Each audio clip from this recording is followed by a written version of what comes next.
हजूर lottery और scratch कर लेना हराम है? हैं? लॉटरी लेना हराम है? लॉटरी? हाँ जी। हाँ हराम है, जो भी जुआ है ना, ये तो जुआ है, गैम्बलिंग है, गैम्बलिंग ही है ना एक तरह की, ये हराम है। ठीक है। लोग वह कह देते हैं लॉटरी डाली, बादों को पता नहीं लगता है, नंबर लेते हैं, पैसे तुम्हारे ज़ाया हो गए, तुम ज़्यादा पैसे लेने के लिए ले देते हो।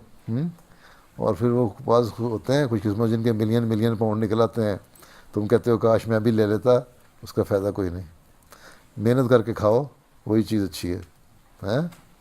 हाँ, जो चीज़ बॉन्ड वगैरह जो है, जो तुम रिटर्न कर सकते हो, सेल कर सकते हो, दोबारा वापस आ सकते हैं पैसे, वो जायज़ है।